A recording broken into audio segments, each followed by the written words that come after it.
ገደለ ሰው ገደለ ሲባል የምንሰማው መስቀል ያንጠለጠለው ፋኖ ነው ሰሜን ላይ ያለው። በየጊዜው የሰውን ሰላም ሲነሳ የምንሰማው መስቀል ያንጠለጠለው አሸባሪ ነው። እኛ ይሄን ያህል መደንገጥ እንደው ምንድነው? አላሁ ሙስተዓን። ሰላም አለይኩም ወራህመቱላሂ ወበረካቱ። አሰማ ወአለይኩም ሰላም ወራህመቱላሂ ወበረካቱ። እኔም ትንሽ ከስር አንዳንድ ሰዎች ስሜት ያደርጉሃል በቃ ሳትፈልግና እኛ በዚህ ጉዳይ ላይ በእሳቸው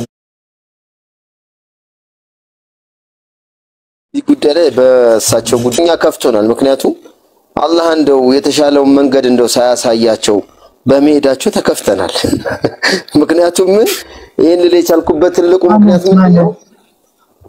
ዘላለም ያው ስንት ዓመት እንግዲህ ሀጂ መሐመድ ሳኒ ሀቢብ ቀደመውን ልክ ገብቶ የተናገረው ልጅ አለ። እሳቸው ኢጃዛቸውን የወሰዱት ከሀጂ ሳኒ መሐመድ ሀቢብ ሳኒ ነው ሲል እኛ ትንሽ እንትን አለኝና እንደ እሳቸው እኮ 50 ዓመት ሲዋጋው ነበር ያሉበት ቪዲዮ እኮ አለ አይደል እንዴ? ወሳማ 50 ዓመት ስታገለው ነበር አሉ። ሱብሃንአላህ። ምክንያቱም ወሃቢያን ያመጣው እሱ ነው። 50 ዓመት እኮ እሱ ስታገለው ነበር ያሉበት ቪዲዮ አለ። አሁን እኛ በሞተ ሰው እንትን ማለት ሳይሆን አሁን ግን ትልቅ እኛም እንደ አደጋ ያየነው ትልቁ ምክንያት ምንድነው? ነገ ወላሂ ያው አይተናል። ገና ጀናዛቸው እንኳን ከሚሊኒየም አዳራሽ እንደተነሳ ሰዎች ሲያደርጉ የነበረውን ተግባር አይተናል።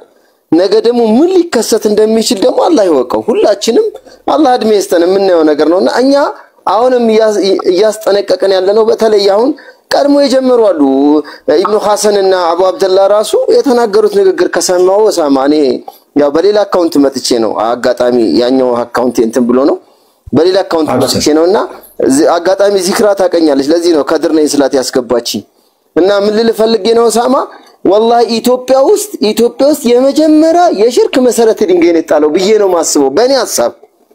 ምክንያቱም ነገ ምን ሊከሰት እንደሚችል አላህ ይወቀው። ዛሬ አንድ ሰው እኮ እዛ ቀብሩ ነገ ጠባቂ ይፈልጋል ማለት ነው። ጠባቂ ደግሞ ካለ ምን ሊመጣ ነው ማለት ነው? ሌላም ነገር ይከተላል ማለት ነው። ስለዚህ አሁን ትልቁን ሚና መጫወት ያለበት ያው ለቀብር ቦታ ካስፈቀዱት 5 ዓመት አስፈቅደው ቁጭ ያሉት ያው ካርታም አለው ለቀብር ቦታ ቅይጥ ነው። ስለዚህ ይሄ ነገር መሆን ያለበት ያው ህዝብ እንዲቀበርበት ማድረግ ነው የተሻለው የሚሆነው። ምክንያቱም ይሄን ስራ ደግሞ የሚሰራው መጅሊስ ነው። የመጅሊስ ደግሞ የዑለማው ምክር ቤት ተቃውሟል ይሄን ጉዳይ ትክክል አይደለም ብሎ والله ሸህ መሐመድ ዘህረዲን ራሱ ላይቭ ላይ ገብተው እርሶ ቀብር ለምንድነው ማይሄዱት እያሉ እሳቸው የሉም አጋጣሚ ሆኖ ነው እንደዚህ ሲሏቸው ይሄ ነገር ትክክል አይደለም ግዴላችሁም እኛ መጀመሪያ ብናቅ ኖሮ ይሄን ነገር እናስቀይሰው ነበር ነው። ያው ማታ 4 ሰዓት ከምናምን ነው ሁለተኛው ያው ጣዋት የሚባለው ተወሱል ተበሩክ እያለ መጽሐፍ ጽፎ ህዝቡን ሲያደናግር የነበረው ሐሰን ታጁ ነው የለቀቀው ይሄን ፌስቡክ አካውንቱ ላይና ስለዚህ ምን ልፈልጌ ነው ገና አላህ እድሜ ይስጠን እኛ እንዲያላልን ነበር የምንልበት ቀን ይመጣል ኢንሻአላህ። ቅርብ ነው ደግሞ ገና ቅርብ ነው። እቺ ገና በዚህ ሰከንድ ውስጥ ይሄንን ያሳየን አላህ ነገ ደግሞ ምን ሊያሳየን እንደሚችል ሁላችንም ያው በአይነ ቁራኛ ልንከታተል የሚገባ ጉዳይ ነው ላለው ለሌሎችም ቦታ ያስኩባቸው አለሁኝ ይቀጥላለው። አላህ ይጠብቅ አንተንም ወጀዛኩሙላህ። አብሰር ያ اخي ጀዛከላህ። ሐሳብ ያላችሁ ሰዎች ቀጥሉ ሐሳባችሁን አስቀምጡ። ወአለይኩም ሰላም ሰላም ናችሁ? አልহামዱሊላህ። እናንተንም እንደናንተ ያሉት አላህ ይጠብቃችሁ። ለዚህ ለእስልምና በጣም ወሳኝ ናችሁ እናንተ ኢንሻአላህ። እና ዝም ብዬ ሳስበው አሁን ወደ አዲስ አበባ እንደዛ አይነት ነገር ስላልተለመደ አዲስ ስለሆነባችሁ ነው።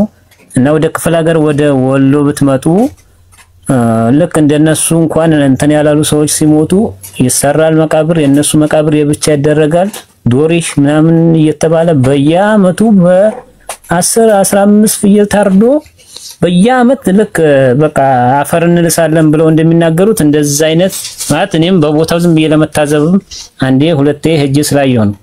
ባለፈው አመት ምናምን 2 አመት ይጃሉ ለማየትና ለመታዘብ ብዬ ማለት ነው። እና የነገር ያው በአዲስ አበባ እነሱ አሁን ስለጀመሩት ነው እንጂ እና የአዲስ አበባ ህዝብ ሳስበው ገና አዲስ ስለሆነባቸው ነው እንጂ ይሄ እነዚህ ግሩፖች በየክፍለ ሀገሩ በተለይ ወሎ ላይ እንጃ ያው በቪዲዮ እዛ ቦታ ላይ ቪዲዮ እንትን የታወቀ ነው እኮ የታወቀ ነው። ሰላም አለይኩም ይዞታል።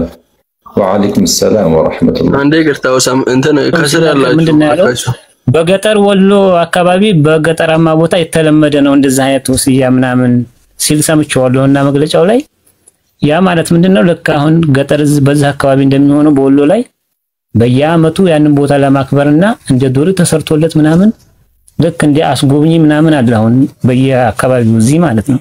ላኢላሃ የዛይነት ቢዳዎችን የዛይነት ሽርኮችን ለመበተን ነው የሚመስለኝ እና ይሄ በዙሪያው ያለ አንጃ ደግሞ ልክ ነው እና ይቻላል የማለት ቲክቶክ ላይ ሆነ ያየን ነው እና እናንተንም አላህ በርታችሁና ይሄን ትግል ቀጥሉበት። ያው በሌላ ባንረዳችሁ መቼም በሼር በማድረግ ኮፒ ማድረግ በምናምን እንረዳችኋለን ኢንሻአላህ። አብስር ያ ቀጥሉበትና ደግሞ የዋሃብያ የሚለው ራሳቸው ሼህ ዑመር ኮምቦልቻ 3-4 መግለጫ ላይ ዋሃብያ ራጅ ነው አይሳይስ ነው ቦኮ ሐራም እንደዛ ያደረገው ዋሃብያ ነው እያሉ እንትን ስለሚሏቸው ይሄን ያክል ክርስቲያኑ እንደዛ አለ ብሎ እኛ ደግሞ ቦታ መስጠት የለብንም።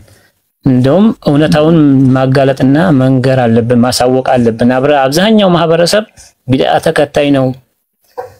ነገር እንዳላረዝምብህ እንጂ በሰሜኑ ጦርነት ጊዜ ከተማ ውስጥ የሚንቀሳቀሱ ፕሮፓጋንዳ አሉ የህዋቶች አሁንም የነዚህ የሀባሽ እንትኖች ከተማ ላይ ምንድን ማች ነው ማሽ የሚባሉ አሉ በስፋት ጧት ጀበና ገዝተው በየሰፈር ቦታው ነው ማለት የምሬ ነው። በጣም ስሜታዊ ትሆናለህ እነሱን ስታይ ማለት ነው።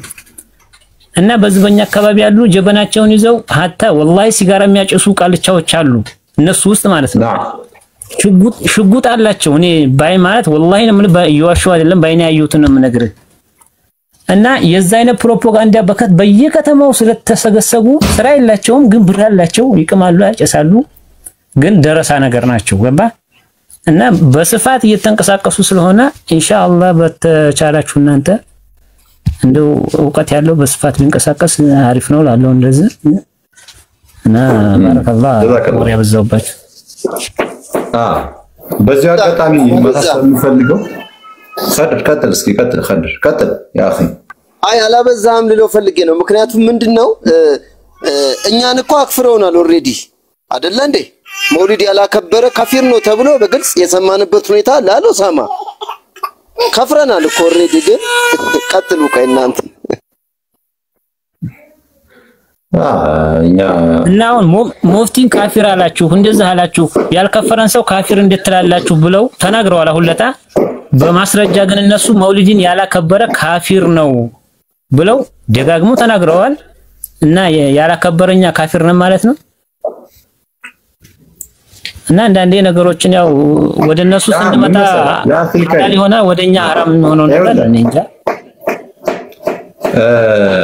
አሁን ግልጽ ነው ማለት የእሳቸው ንግግር ግልጽ ነው እናውቀዋለን። ምንም ተጨባጭ እንዳልሆነ እናውቀዋለን። አላ ኩሊ ሐል ኸድር እስኪ ቀጥል ሐሳብ ካለ ካፊር ነው አዲ ካፊር ነው